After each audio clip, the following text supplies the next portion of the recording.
ग्रंथि। ग्रंथि कितने प्रकार की होती है?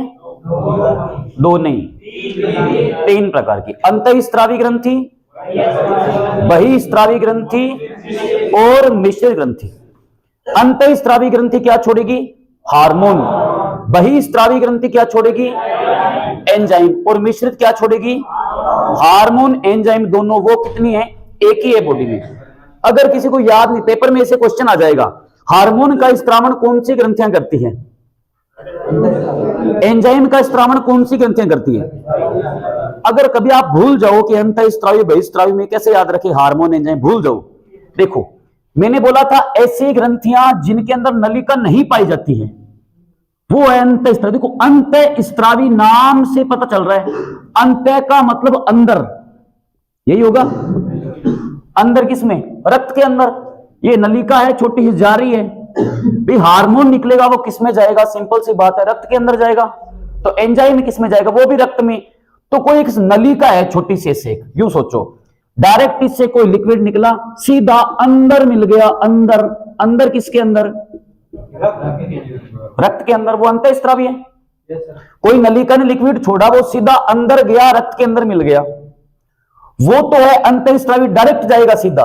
अब अगर इसमें मैं छोटी छोटी पाइप बना दूं, ब्लड वेसल्स बना दूं ऐसे, तो देखो ये जो इसी बहुत सारी इसके अंदर निकलेगी ना इसी पाइपें, तो ये नलिका के अंदर जाएगा, फिर बाहर से नलिका के अंदर घुसा, फिर पाइपें घूमता घूमता घूमता घूमता बाहर से जाएगा। बाहर मतलब बहिःस्रावी, बाहर मतलब, और वो क्या है? एंजाइम। अब और भी अगर कोई भूल रहा है तो देखो अंत वैसे तो शॉर्ट में आता है अपना, छोटा है, छोटा नया लग रहा है, पर अंत में देखो शब्द आप गिनो तो 1 2 3 निकलते हैं, नहीं निकलते क्या?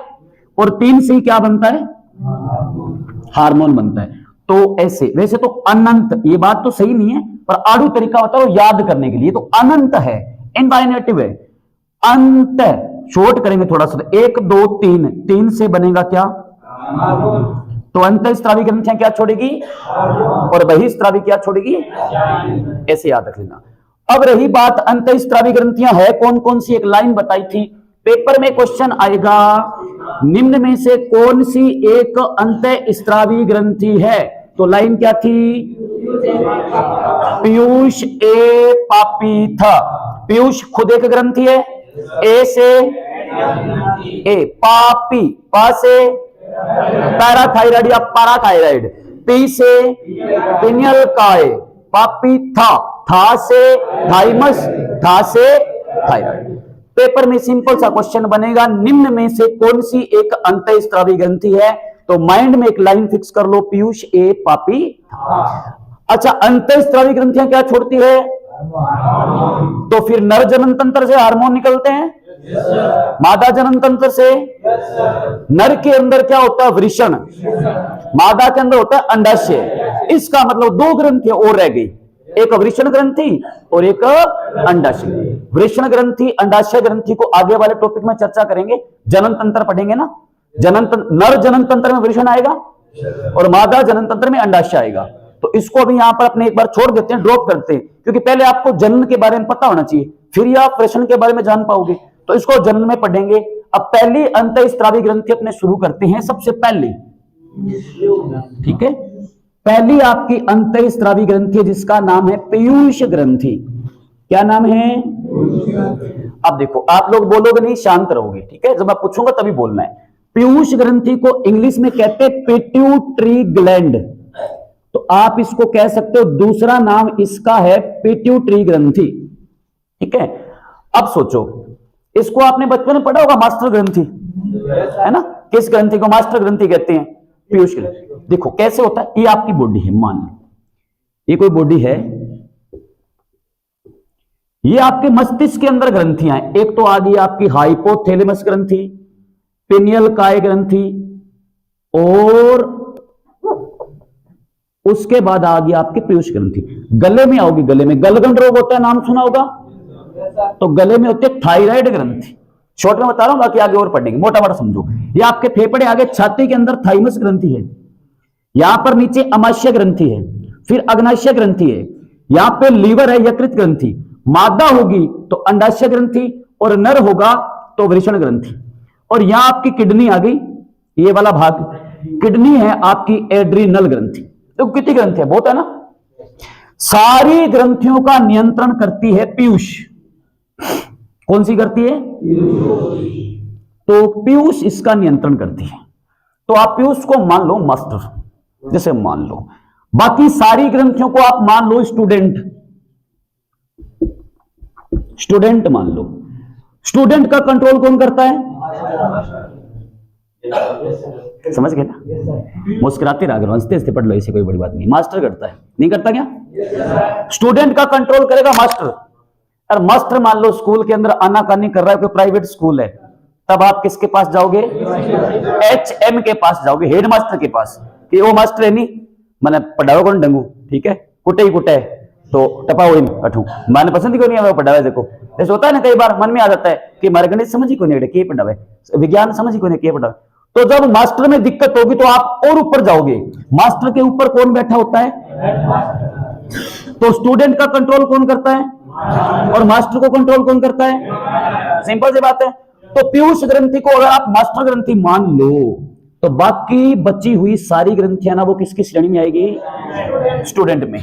तो पीयूष तो मास्टर है, ये पीयूष ग्रंथि सारी ग्रंथियों का कंट्रोल करती है।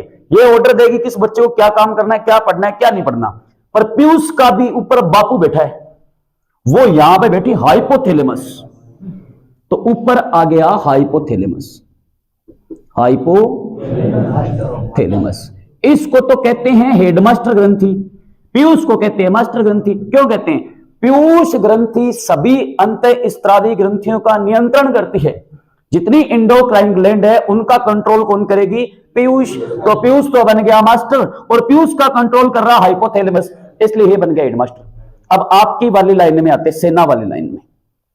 सेना में सुना होगा कमांडर, सर्वोच्च कमांडर, सुप्रीटेंडेंट कमांडर, सैनिक, हवलदार, ऐसे नाम आते हैं ना।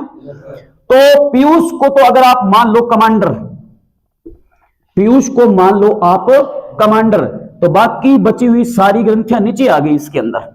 अब कमांडर में जब दिक्कत होगी तो कमांडर का कंट्रोल कौन करता है, सर्वोच्च कमांडर। तो कमांडर ही है, इसको मैंने शॉर्ट में लिखा, आप इसको सर्वोच्च कमांडर ही मानो। सर्वोच्च कमांडर के ऊपर जो होता है ना आपकी वाली लाइन में, वो होता है सुप्रीटेंडेंट कमांडर, नहीं होता क्या। तो सेना वाली लाइन में मानो सारी ग्रंथियों को सैनिक हवलदार मान लो, उनके ऊपर आ गया क्या, सर्वोच्च कमांडर। सर्वोच्च कमांडर के ऊपर होता है सुप्रीटेंडेंट कमांडर। तो पीयूष ग्रंथि को इसलिए कहा जाता है सर्वोच्च कमांडर। और हाइपोथैलेमस को अगर आप हेडमास्टर ना बोलो तो सुप्रीटेंडेंट कमांडर कह लो। कहने का मतलब पेपर में पूछें किस ग्रंथि को मास्टर ग्रंथि कहते हैं, पीयूष। मानव शरीर का सर्वोच्च कमांडर किसे कहते हैं, पीयूष। मानव शरीर का सुप्रीटेंडेंट कमांडर हाइपोथैलेमस। मानव शरीर की हेडमास्टर ग्रंथि, हेडमास्टर को आप मास्टर ऑफ मास्टर ग्लैंड भी कह सकते हो, मास्टर ऑफ मास्टर ग्रंथि, अन्य नाम है ये, ठीक है। इतनी बात समझ में आई। तो पीयूष ग्रंथि को एक नाम देते हैं अपने मास्टर ग्रंथि। क्यों देते हैं, क्योंकि ये बची हुई सभी अंतःस्त्रावी ग्रंथियों का नियंत्रण करती है, इसलिए इसको नाम देंगे हम क्या, मास्टर।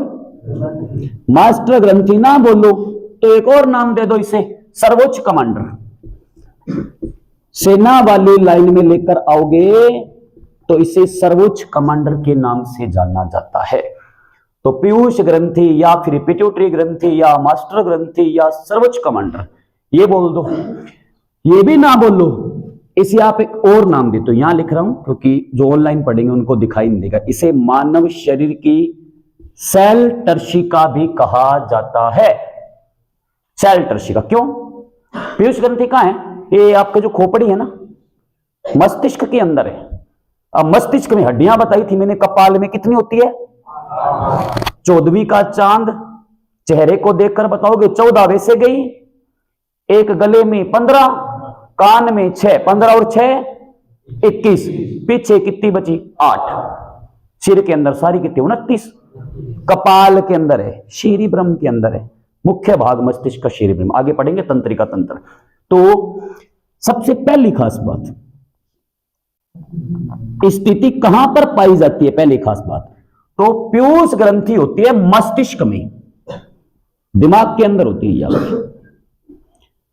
अब खोपड़ी के अंदर भाग आया कपाल, कपाल में हड्डियां 8, 8 हड्डियों के नाम आपको याद नहीं रखने क्योंकि इतने गहरे लेवल पे आपसे पूछा नहीं जाएगा, पर 8 हड्डियां उनके नाम भी तो अलग अलग है ना। 8 में से एक हड्डी होती है यहां पर ऐसी टेढ़ी, जिसका नाम होता है स्फेनोइड हड्डी। मस्तिष्क के अंदर एक स्फेनोइड हड्डी है, उसके अंदर एक गड्ढा है, उस गड्ढे का नाम है सेल टर्शिका। उस गड्ढे के अंदर मटर के दाने के जैसी 0.6 ग्राम की गुलाबी रंग की एक ग्रंथि पाई जाती है, उसका नाम है पीयूष ग्रंथि। तो पीयूष ग्रंथि आपकी खोपड़ी के अंदर एक सेल टर्शिका जो गड्ढा है ना, उस गड्ढे में है, इसलिए इसे मानव शरीर की सेल टर्शिका कहा जाता है। ठीक है, अच्छा मस्तिष्क में है, कहां पर है? हड्डी के अंदर है। कौन सी हड्डी में? स्फेनोइड हड्डी के अंदर पाई जाती है। अच्छा, आकार कैसा है, दिखती कैसी है? ये मटर के दाने जैसी होती है। मटर का दाना देख लो और पीयूष ग्रंथि को देख लो। मटर का दाना थोड़ा सा हरा होगा, या फिर जेनेटिक्स के अंदर जाओ तो पीला भी होगा। मटर 2 रंग की आती है, हरी भी होती है, पीले भी होती है, पिजन पी होती है, गार्डन पी है, उद्यान मटर, अलग अलग टाइप है, प्रजातियां हैं मटर की। मटर के दाने जैसी होती है ये। वजन होता है इसका 0.6 ग्राम। इससे कम वजन किसी भी ग्रंथि का नहीं है, इससे कम वजन किसी भी ग्रंथि का नहीं है, इसलिए इसे मानव शरीर की सबसे छोटी ग्रंथि कहा जाता है। सबसे बड़ी ग्रंथि तो लीवर है, सबसे छोटी पूछे पीयूष है, 0.6 ग्राम, छोटी सी बस गोल गोल है, छोटी प्रवेश से खोटी। काम बड़े, बहुत काम है, सबसे ज्यादा काम इसी के ही है, सबसे ज्यादा हार्मोन इससे ही निकलते हैं। है छोटी, काम इसके बहुत ज्यादा है, इसलिए इसको मानव शरीर की, यहां लिख रहा हूं, आप यहां लगा के यहां लिखना क्योंकि बात दिखाई नहीं देगा उन्हें। मानव शरीर की सबसे महत्वपूर्ण ग्रंथि भी यही है, इंपॉर्टेंट ग्लैंड ऑफ बॉडी, वो यही है। ठीक है, सारे नाम इसी के। खास बात क्या है?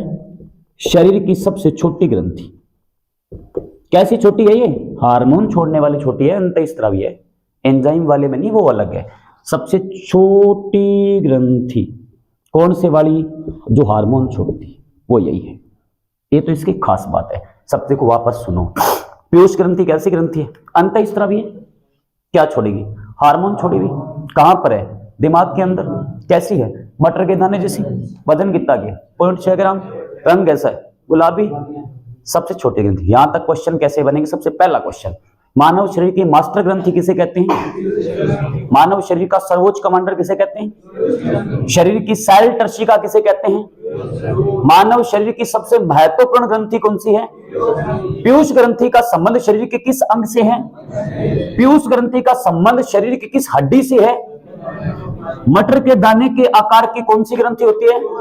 पीयूष ग्रंथि का सामान्य वजन कितना होता है? किस रंग की होती है? सबसे छोटी ग्रंथि कौन सी ग्रंथि होती है? पीयूष। है कैसी ग्रंथि? अंतःस्रावी। क्या छोड़ेगी?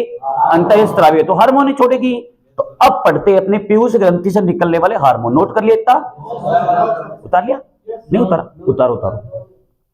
एक मार्कर और था यार ब्लैक में, मैंने दिया था, वो कहाँ है? पर्वत है, कटा है तो कहाँ है? रवि कहाँ है यार? मार्कर में इंक रखा करो, साफ दिखाई नहीं देता। तो कैमरे में दिक्कत होती, कुछ और भी पढ़ रहे होंगे बेचारे कहीं दूर दराज से, उनको भी फायदा हो जाए। बढ़िया चल नहीं रहा यार, मार्कर में नए लाके दिए थे, 3 लेके आया था, तो गायब कर देते हो तुम लोग। है क्या?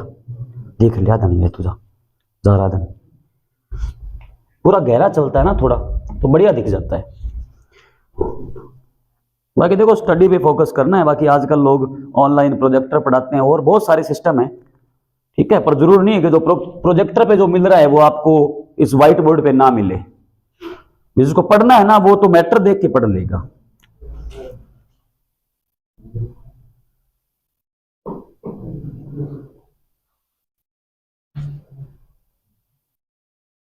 अच्छा, एक और खास बात ध्यान रखना, पेपर में पूछते हैं अंतःस्रावी ग्रंथियों का नियंत्रण कौन सी ग्रंथि करती है? एक अपवाद है, वो कौन है? अंतःस्रावी ग्रंथियों का नियंत्रण करने वाली ग्रंथि कौन सी ग्रंथि है? सारी अंतःस्रावी ग्रंथियों का नियंत्रण करती है पीयूष ग्रंथि, सिर्फ एक ग्रंथि को छोड़कर नहीं, पैराथायराइड। आगे पढ़ेंगे पैराथायराइड, उसका नियंत्रण पीयूष नहीं करती क्योंकि उसका नियंत्रण थायराइड करते हैं। तो सबसे छोटी अंतःस्रावी ग्रंथि तो पीयूष है, बड़ी पूछे तो वो थायराइड है।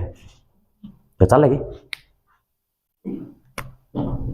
वो ठीक चल रहा है, सही गल है, बस तो बढ़िया, दो मिल गए। सही गल इन गाल ले सही तू अपने बैठे बैठे तो चल इन तो गाली में बड़ी चल है, कोई दिक्कत नहीं। पढ़ते हो आराम से, कोई टेंशन वाली बात नहीं है। कोई चीज समझ नहीं आई आप 2 बार पूछो, 3 बार पूछो, ठीक है? नोट कर लिए यहां तक? ठीक है। किताब वगैरह पूछते हैं, मैंने बोला था कोई किताब पढ़ने की जरूरत नहीं आपको, जो पढ़ा रहा वही पढ़ लो। नोट्स के लिए जो पूछ रहे थे मैंने आपको बताया था, बग्गू वाले कुएं पे रामधन बुक डिपो है, 60 या 65 रुपए लगेंगे। जो सोच रहा है कि मेरे को लिखना नहीं है, मेरे को नोट्स से पढ़ना है, पूरी थ्योरी लिखी हुई 0 लेवल से लेकर के, मेरे नाम से एक बुक भी है, वहां जाके बोल देना चौहान सर के साइंस के नोट्स दे दो, वहां मिल जाएंगे। बाकी अगर आप खुद बनाते हो वो और ही बेस्ट है, खुद बनाओगे ना वो अच्छी बात है, लिखने से चीजें ज्यादा याद होती है। बचपन में हम होमवर्क देते थे ना, पहाड़ा कॉपी अलग, लाइनदार, इंग्लिश से डब्बा वाली कॉपी अलग देते, वो किस लिए देते थे? ताकि आपकी प्रैक्टिस होती रहे, राइटिंग बढ़िया स्पीड चल पड़े। इसलिए आप बीए वगैरह बीएससी एग्जाम देते हो, कहते हैं ना बीए एग्जाम दे पेजा भर गया ना गए। अगर आपके बचपन से प्रैक्टिस है ही नहीं लिखने की तो आप 10 ही पेज लिख पाओगे, और अगर आप बचपन से लिखते जा रहे हो, स्पीड से लिखते हो तो 30-35 पेज भर देते हो। वो इसलिए होता था होमवर्क, बचपन में औखा लगता था ना, मैं वो मुश्किल लगता था काम, मुझे भी लगता था, सबको लगता है बचपन में, हमें लगता था कि क्यों देते इतना काम लिखने के लिए, वो इसलिए देते थे। अब एक ऐसी ग्रंथि अंतःस्रावी है ना, तो क्या छोड़ेगी? हार्मोन। तो लिखो पीयूष ग्रंथि से निकलने वाले हार्मोन। अब दूसरा क्वेश्चन यहां से बनेगा, निम्न में से कौन से हार्मोन का स्त्रावण पीयूष ग्रंथि करती है? ऐसा आएगा क्वेश्चन, ठीक है? पीयूष ग्रंथि से निकलने वाले हार्मोन, पीयूष ग्रंथि से निकलने वाले हार्मोन। अंतःस्रावी है तो हार्मोन ही छोड़ेगी, बहिस्रावी होती तो एंजाइम लिखते। अब देखो पहला जो पीयूष ग्रंथि से हार्मोन निकलता है उसका नाम है वृद्धि हार्मोन। वृद्धि हार्मोन, इंग्लिश में बोलो तो ग्रोथ हार्मोन कह लो, ग्रोथ हार्मोन, तो इसको शॉर्ट में जीएच कह देते हैं, जीएच, ग्रोथ हार्मोन। या इसको एक और नाम से भी जाना जाता है, STH, ठीक है? STH, STH का मतलब होता है सोमैटो ट्रॉपिक हार्मोन। अभी मैंने क्यों बताया, आजकल क्वेश्चन क्या है, कुछ थोड़ा गहराई से पूछने लग गए, तो एग्जाम का लेवल है ना, एग्जाम का लेवल क्या है आजकल? हाई नहीं है, लो भी नहीं है। जो पहले क्वेश्चन जो पूछे, एग्जाम का कोई आजकल लेवल है ही नहीं वैसे पूछे तो, ठीक है? ना ही लो है ना ही हाई है। कई बार इनके दूसरे नाम आ जाते हैं, जैसे देखो ऐसा क्वेश्चन बन गया, सपोज करो, निम्न में से कौन से हार्मोन का स्त्रावण पीयूष ग्रंथि नहीं करती है? तो आपको दे दिया STH, MSH, TSH, SSH। अब ये लोग सोचते हैं ये क्या ABCD लिख दी, ऐसा नहीं है। ये सोमैटोट्रोपिक हार्मोन है, पीयूष ग्रंथि छोड़ती है, इसको वृद्धि हार्मोन कहते हैं, हिंदी में वृद्धि कहते हैं, इंग्लिश में पूरा नाम इसका ये है। ये मेलेटोनिन सिमुलेटिंग हार्मोन है जो पिनियल काय ग्रंथि से निकलता है, इसके कारण हमारी बॉडी पे तिल बनते हैं, काले रंग के चकते, पीयूष ही छोड़ती है। ये TSH क्या है? ये थायराइड सिमुलेटिंग हार्मोन है, ये थायराइड ग्रंथि को ऑर्डर देता है कि हार्मोन छोड़, ताकि गले में आयोडीन की कमी ना हो जाए, होगी तो गलगंड रोग हो जाएगा, गला फूलकर बाहर निकल जाएगा। ये देखो STH है, ये लिखा हुआ है SSH, इसे सोमैटोस्टैटिन हार्मोन कहते हैं, ये निकलता है अग्नाशय से। बस अब जिसको नाम पता है वो तो बता देगा, ये पीयूष का है, ये भी पीयूष का, ये पीयूष का, ये पीयूष का नहीं है, ये अग्नाशय ग्रंथि का हार्मोन है, इसलिए मैंने वो नाम लिखा, ठीक है? बाकी इतने गहराई से आएगा नहीं, आपको सीधे नाम आएंगे, फिर भी आ जाए तो क्वेश्चन को छोड़ना नहीं अपने को, ठीक है? इसलिए मैं पूरा बता रहा हूं आपको। अब नाम से ही पता चल रहा है वृद्धि हार्मोन क्या करेगा, शरीर की वृद्धि और विकास में सहायक है। शिशु से बालक, बालक से किशोर, किशोर से वयस्क, वयस्क से वृद्ध, ये बनेंगे हम।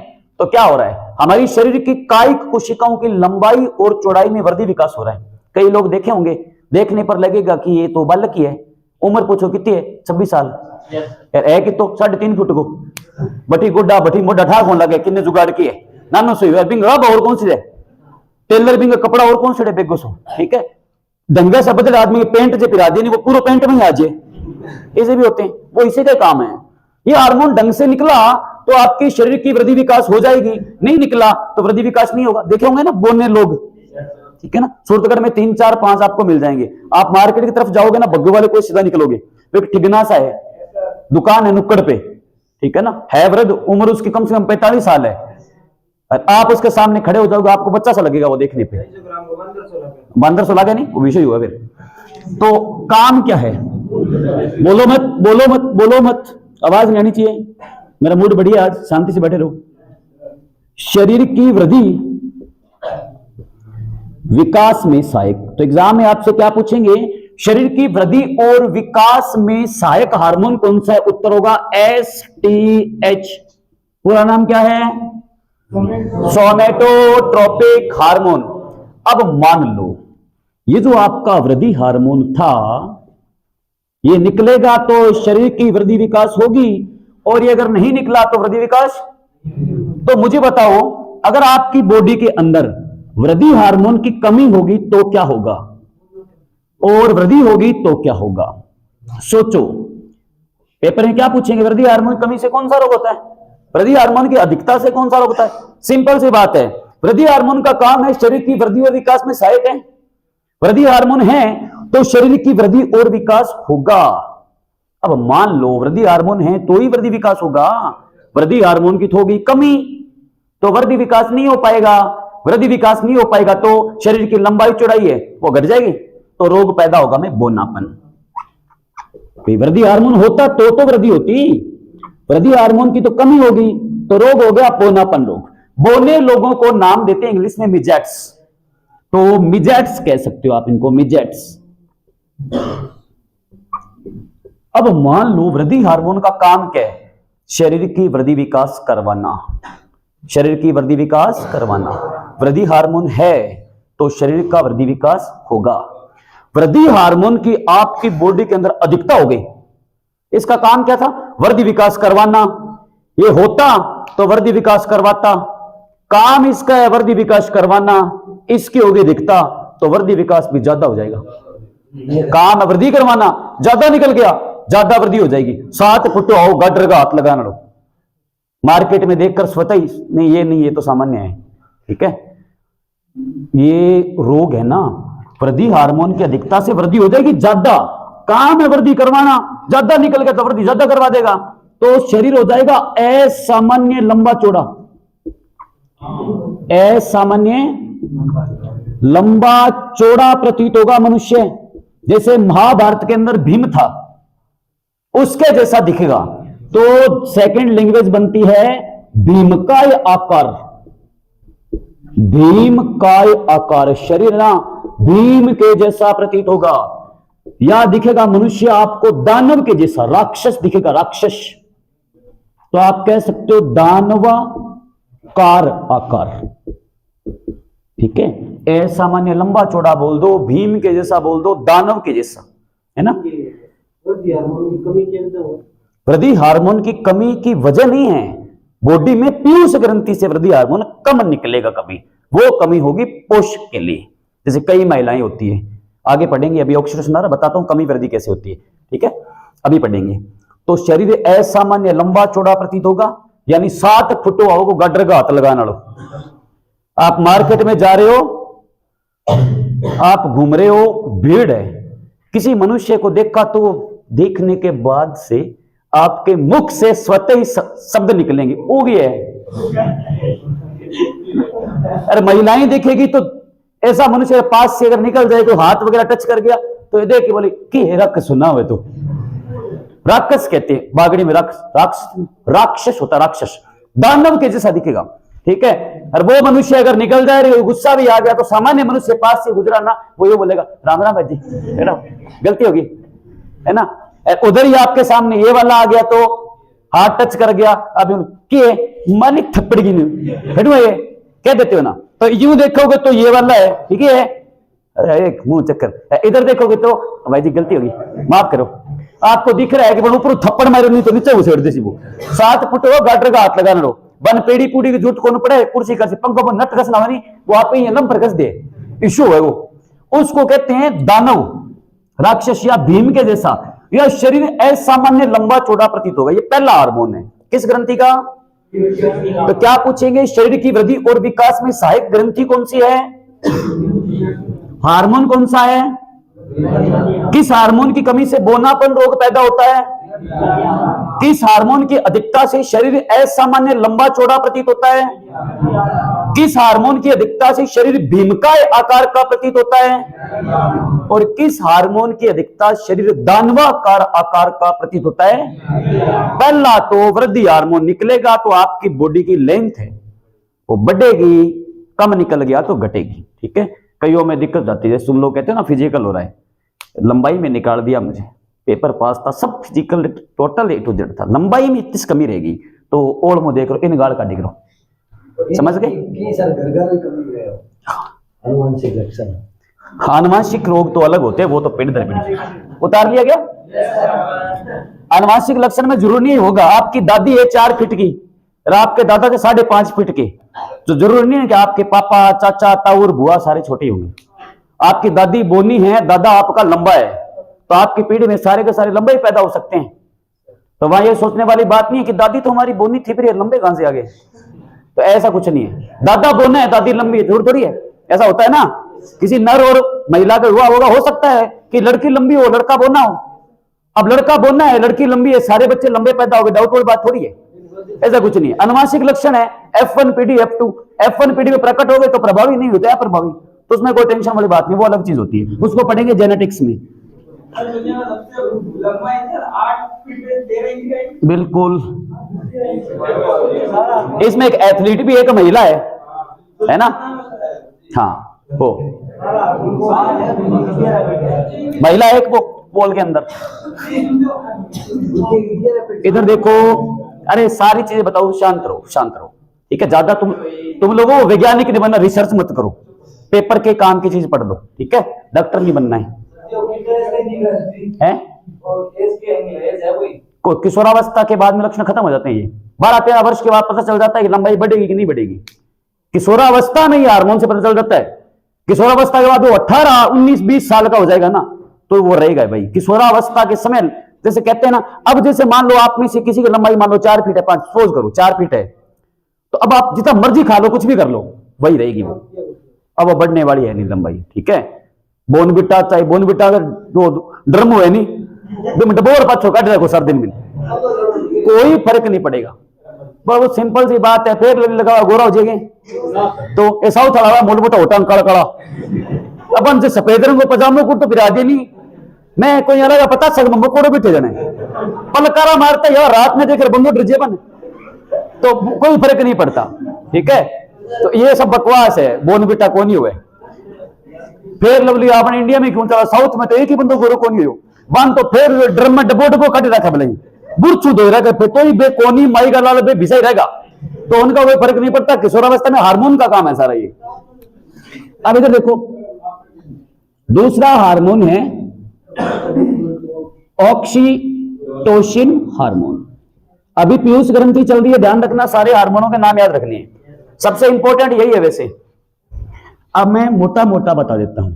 मान लो ये है ऑक्सीटोसिन, ऑक्सीटोसिन। पहली बात, इस हार्मोन को कहते हैं दुग्ध हार्मोन। अब दुग्ध हार्मोन का मतलब ये नहीं है कि हार्मोन दूध बनाता है, ये ऑर्डर देता है बस कि दूध बनाओ। अभी पढ़ेंगे, एक दुग्ध हार्मोन है और एक दुग्ध निर्माण का हार्मोन, दोनों में फर्क है। अक्सर लोग गलती करते हैं, ढंग से समझना इस चीज को।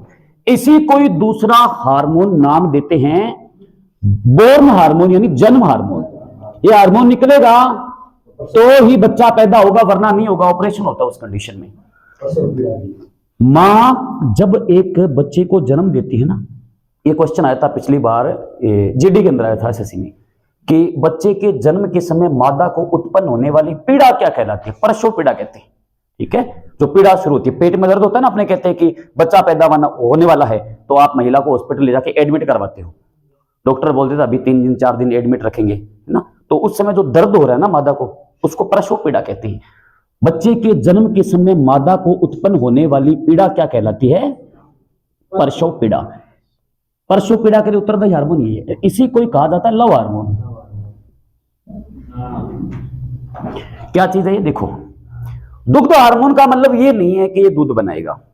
सबसे पहली चीज, बच्चे का जन्म होगा, काम यहां से शुरू होता है, फिर काम सबसे पहले यहां से शुरू होगा, फिर यहां आएगा, फिर यहां आएगा, फिर यहां आएगा। ये 1 number condition, 2 number, 3 number, 4 number, सारे काम इसी। कैसे?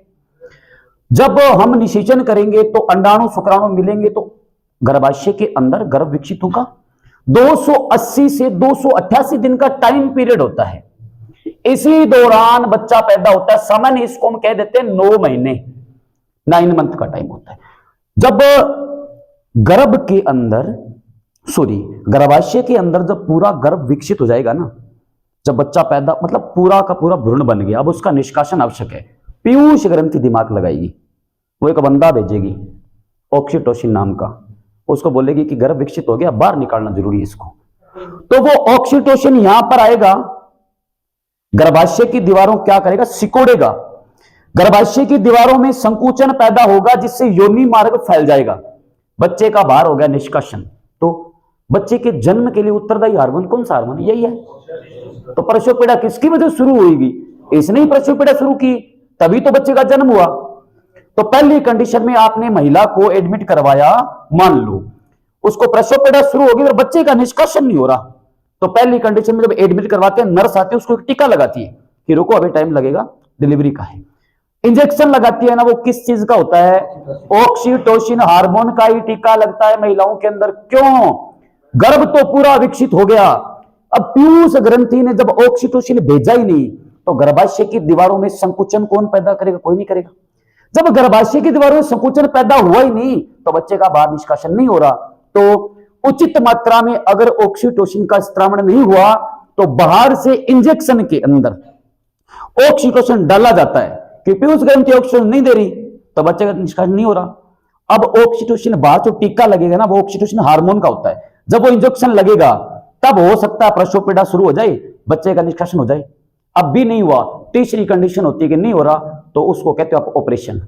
तो ऑपरेशन से बच्चा पैदा हुआ, तब योनि मार्ग के अंदर भग शिश्ना के ऊपरी दोनों परतें होती हैं, काट करके बच्चे को बाहर निकाला जाता है, उसको कहते हैं ऑपरेशन से बच्चा पैदा हुआ है। वो कारण क्या है? ऑक्सीटोसिन नहीं निकला, ये कारण है। तो समझ गए? अब जब बच्चे का जन्म हो गया ना, बच्चे के जन्म के बाद में मादा के स्तनों में दुग्ध का स्त्रावण होता है। बच्चे का अगर जन्म नहीं होगा, तो मादा के स्तनों में पहले दुग्ध आता है क्या? नहीं आता। बच्चे का जब जन्म हो जाएगा, तब जब जन्म हुआ ना, तो पीयूष ग्रंथि भेजेगी वापस ऑक्सीटोसिन को, जन्म तो हो गया, अब बच्चे को पोषण की आवश्यकता है। तो जो मादा के अंदर स्तन होते हैं, स्तन ग्रंथियां हैं, उनके अंदर प्रेशर पड़ेगा कि दूध का निष्कासन करो, बच्चे को एनर्जी चाहिए, बाहर जीवित रखना है। अब ये ऑक्सीटोसिन है ना, ये निकलेगा तो किससे? ये पीयूष ग्रंथि का बंदा भेजेगी ऑक्सीटोसिन, वो बंदा एक तीसरे हार्मोन के पास जाएगा। पीयूष ग्रंथि से एक और हार्मोन निकलता है, जिसका नाम होता है प्रोलैक्सिन, या कई किताबों के अंदर इसको प्रोलैक्टिन भी लिखा गया है। तो आप ये मत सोचना कि अलग है, एक ही है। ठीक है, जैसे केमिस्ट्री में पढ़ते हैं थॉमसन, है ना, एक ही बंदे। ऐसे प्रोलैक्सिन लिखा हुआ है, कई किताब प्रोलैक्टिन भी लिखा गया है, और जो एनसीईआरटी बोल रही है मैं आपको वही बता रहा हूं। प्रोलैक्सिन को शॉर्ट में कहते हैं एलटीएच, लैक्टोट्रोपिक हार्मोन कहते हैं इसको, लैक्टो। और आपको पता है दूध के अंदर शर्करा होती है, लैक्टोज शर्करा, उससे लैक्टिक एसिड बनता है, दही बन जाती है, तो इसलिए इसका नाम है लैक्टोट्रोपिक। लैक्टोट्रोपिक, एच का मतलब तो फिक्स ही है, हार्मोन। ये क्या बोलेगा? पीयूष ग्रंथि भेजेगी ऑक्सीटोसिन को, ये जब बच्चे का जन्म हो गया तो ऑक्सीटोसिन जाएगा इसके पास, बोलेगा प्रोलैक्सिन कि हाँ भाई साहब बेटा क्या कर रहे हैं, बच्चे का जन्म हो गया, और दूध बना, ये ऑर्डर दे रहा है दूध बना, तब वो दुग्ध का निर्माण करेगा या दुग्ध संश्लेषण करेगा। तो पेपर में पूछते हैं दुग्ध निर्माण के लिए उत्तरदायी हार्मोन, दुग्ध निर्माण करवाना, दुग्ध निर्माण के लिए उत्तरदायी हार्मोन कौन है? मतलब ये तो ऑर्डर देगा दूध बनाने का और वो दूध बनाएगा। अब दूध बन गया, जिससे ही मादा बच्चे को प्रथम जो स्तनपान करवाती है, ये भी क्वेश्चन आया हुआ है, मादा के द्वारा शिशु को करवाया जाने वाला प्रथम स्तनपान क्या कहलाता है? कोलेस्ट्रम कहते हैं, खीस। जैसे गाय है, बछड़े को जन्म दिया, तो जन्म देते ही आप दूध निकाल के चाय बना लो क्या?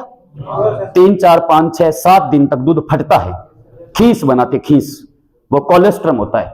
मादा के द्वारा शिशु को प्रथम स्तनपान करवाना, ये तो प्रथम स्तनपान मादा शिशु को दे रही है, बागड़ी में खीस कहते हैं, उसका नाम होता है कोलेस्ट्रम। अब जैसे ही कोलेस्ट्रम बच्चे, वो बहुत ज्यादा पोषक तत्व होते हैं उसमें, ठीक है ना। आपने नोटिस किया होगा, बच्चे का जन्म हुआ ना, मादा स्तनपान करा रही है, बच्चा छोटा होगा ना तो मस्त होता है, गोल मटोल सुंदर लगता है। फिर 2 साल, 3 साल, 3.5, 4 साल तक स्तनपान करवाती है मादा, ठीक है। क्यों? क्योंकि 4 साल के अंदर दूसरा सोनू की बजाय फिर मोनू पैदा हो जाता है ना। ये समस्या है, ये एक समस्या है, ठीक है। तो उसको जब हम क्या करते हैं कि स्तनपान करना मादा बंद कर देती है, पर रियलिटी में कम से कम 4 या 5 साल तक बच्चे को स्तनपान करवाना चाहिए। अब आपने 2 साल, 3 साल मादा ने स्तनपान करवाया, स्तनपान करवाना बंद कर दिया। अब जैसे बड़ा होगा ना, वो पहले गोलू मोलू था, है ना, लाडू, फिर बोरा बोरा सा होने लग जाएगा बस। तो मेन जो पोषक तत्व मेरे बंद हो गए थे, ये समस्या है। इस चीज को आपको ध्यान में रखना है, ये आप लोगों की जिम्मेदारी है। वैसे मेन, अगर आपका विवाह होता है ना, होगा विवाह हो, तो ध्यान रखना कि ये जो जब से आप यूं आता है ना कि अब मादा मान लो प्रेग्नेंट होगी, बच्चा पैदा होगा, उस समय मादा को पोषक तत्व देने चाहिए, ये आपकी जिम्मेदारी बनती है।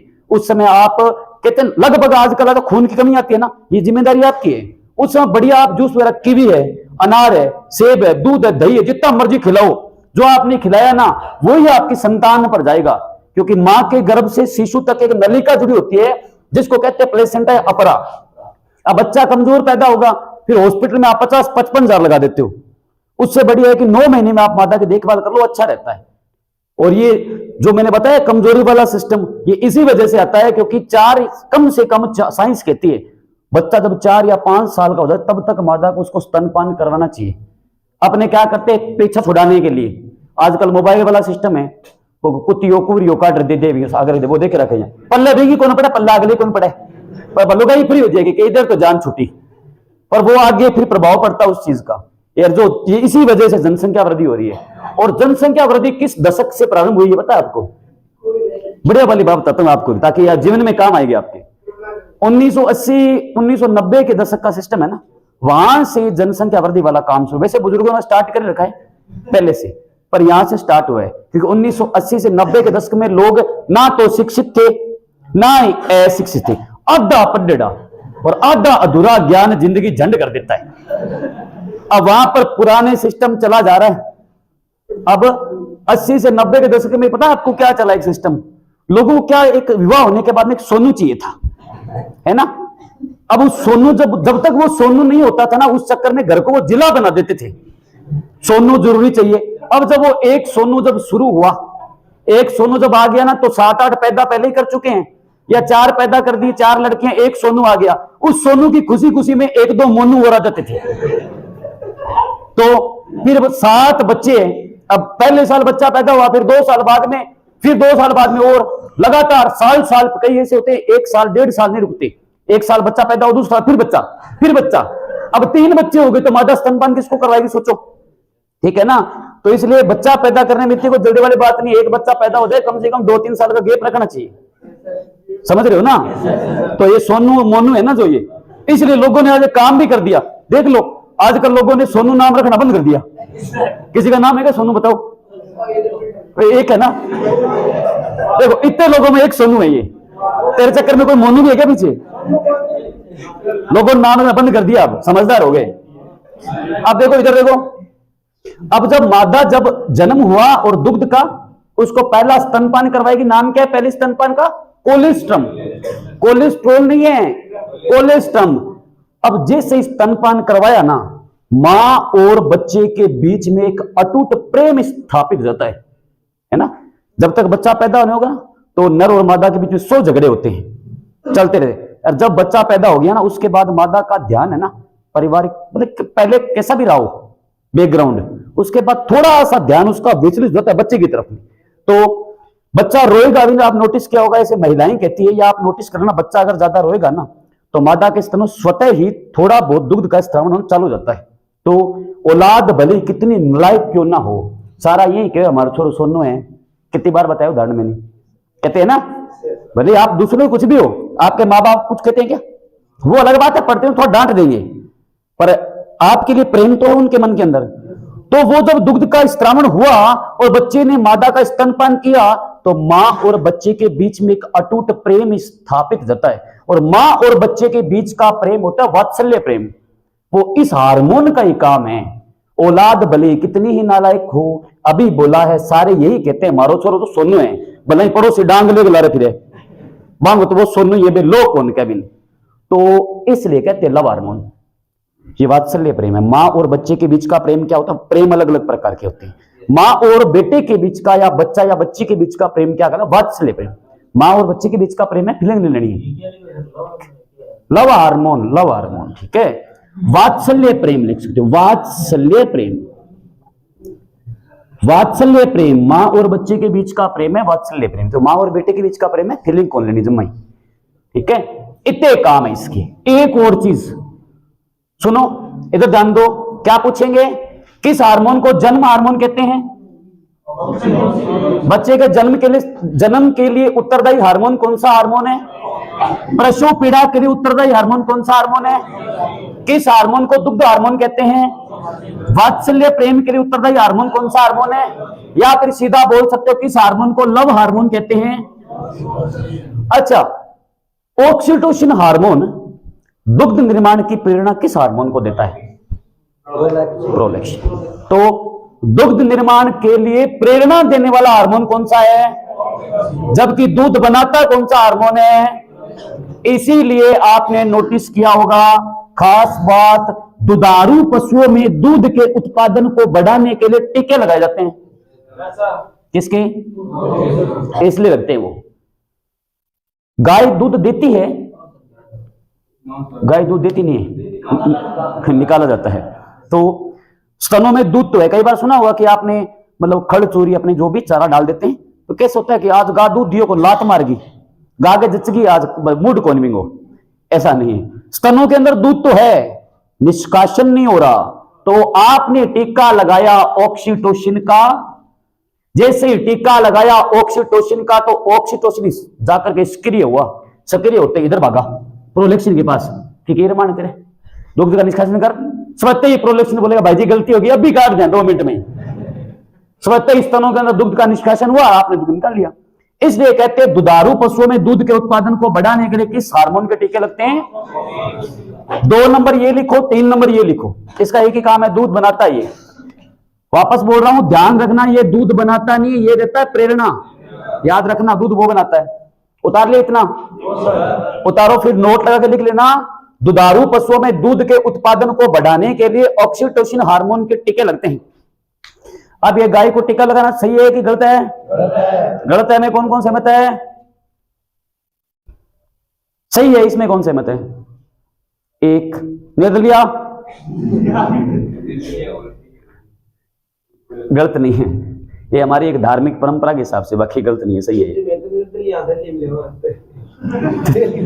थैली में ले तो गा लिया है। हाँ उतार लो, बता दूंगा। उतार, ये उतार लिया सबने? उतारो उतारो उतारो, फिर उतारो, पहले आराम से उतारो, बता दूंगा बाकी सारी चीजें। हाँ पर्टिकुलर है, ऐसा नहीं कि गाय दूध देती नहीं है तो रोज ही आप एक गाय ले आओ 10,000 रुपए की, रोज ही टीके लगाओ, वो गलत है। एक कंडीशन होती है, हर चीज एक लिमिटेड है। नींद नहीं आती है आपको, कई बार समस्या हो जाती है, बुखार हो गया या आपको पेट दर्द हो रहा है, डाइस, तो डॉक्टर दवाई देता है कि नींद आती है क्या? वो नींद को नहीं, सारा रात सिर दुख है, तब वो आपको दवाई देता है नींद की कि एक लेना। अब ऐसे नहीं कि नींद की गोली आप रोज ही लो, अब रोज लोगे 10-15 दिन में वो एंटीबायोटिक खत्म हो जाएगी, फिर वो आपके लिए दवाई नहीं है, फिर वो आपके नशा बन जाता है। ठीक है, तो एक लिमिट होती है हर चीज की, तो लिमिटेड होता है सिस्टम। बाकी टीका लगाना गलत नहीं है, साइंस के हिसाब से गलत नहीं है। गलत हम इसलिए मानते हैं कि गौ को माता मानते, गौ हमारी माता है, आगे कुछ नहीं आता है। ये तो उतारो, पहले लिखवा दूंगा। उतार दिया सबने?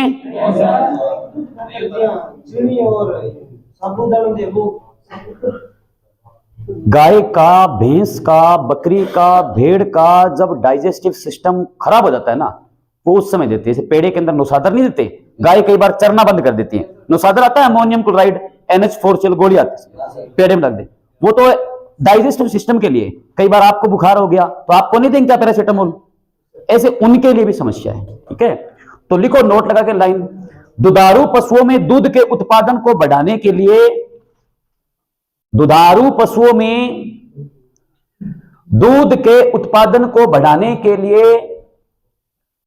ऑक्सीटोसिन हार्मोन के टीके लगते हैं, इंजेक्शन लगाते हैं। टीका लगाना गलत नहीं है, टीका लगाना सही है। ठीक है, ये बताता हूं, ये हमारी परंपरा है, एक धार्मिक पौराणिक सिस्टम है ये। ठीक है, साइंस इनको नहीं मानती है, बाकी देखो आपकी अलग अलग धारणा है, आप जैसा सोचो वैसा बढ़िया। ऑक्सीटोसिन के टीके लगते हैं, तो पेपर में क्वेश्चन आ जाता है कि दुधारू पशुओं में दूध के उत्पादन को बढ़ाने के किस हार्मोन के टीके लगते हैं, क्योंकि दूध की प्रेरणा यही देगा, तो टीका भी इसी का लगेगा। दुधारू पशुओं में दूध के उत्पादन को बढ़ाने के लिए किस हार्मोन के टीके लगाए जाते हैं, ऑक्सीटोसिन। अब ये टीके लगाने सही है कि गलत है? देखो टीके लगाने हमारे धर्म के हिसाब से अगर देखें, है ना, तो हम हिंदू धर्म जैसे बात करें तो हम गऊ को क्या मानते हैं, माता मानते हैं। हम सोचते हैं कि हम गाय को टीका लगाएंगे, गाय को कोई समस्या होगी, है ना, भी उसके मांस पेशियों में संकोचन होगा, ऐसा। ठीक है, जैसे मान लो सिस्टम के अगर कोई गाय काट दे, सारे हम लोग हिंदू इकट्ठे कर नहीं जाएंगे, क्यों काटा, गौ माता है, 33 करोड़ देवी देवता, बहुत सारे सिस्टम है। तो गाय को हम ऐसे मानते हैं कि गाय दूध देती है तो बकरी भी दूध देती है, गौ को माता मानते, टीका लगाना गलत नहीं है।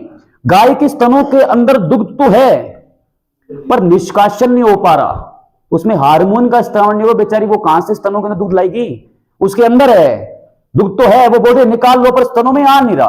तो हम जब टीका लगाएंगे प्रेरणा देगा तो दुग्ध का निष्कासन बाहर हो जाएगा। हम इसलिए इसको गलत मानते हैं, गौ को हम क्या मानते हैं, माता। तो गाय दूध देती तो गौ माता थोड़ी है, बकरी भी दूध देती है, उसको भी छोटी मोटी माता मानो, उसको काली माता कह लो, है ना, ऐसा कुछ नहीं होता। ठीक है, तो ये धर्म के हिसाब से मानते हैं, बाकी साइंस के हिसाब से सही है। पर सही क्या है, अभी आपने क्वेश्चन बोला था, एक लिमिट है। ऐसा नहीं कि गाय आज दूध नहीं दे रही, आज टीका लगाया, फिर काल ना दे फिर टीको लगा दियो, परसों ना दियो, रोज गए टीका लगाओ थे आगे, तो वो तुम लोगों पे भी है। आज आपको नींद नहीं आ रही, आपको नशे की मैं गोलियां दे दूं, आज आ गई, कल फिर दे दूं, परसों, 1-2 महीने तक आप नशे की गोलियां लो, तीसरे महीने आपको नींद आना ही बंद हो जाएगी, फिर आप उसकी चीज के आदी हो गए। ये काम आप अगर पशु पे करते हो अत्याचार है फिर। ठीक है, तो एक लिमिट तक ये चीज सही रहती है। ठीक है, तो ये था आपका हार्मोन, दूसरा, तीसरा, चौथा लिखो, हो गया। चलो चौथा हार्मोन पढ़ते हैं, कल मिलते हैं ब्रेक के बाद। पीयूष ग्रंथि चल रही है। ठीक है, जय हिंद।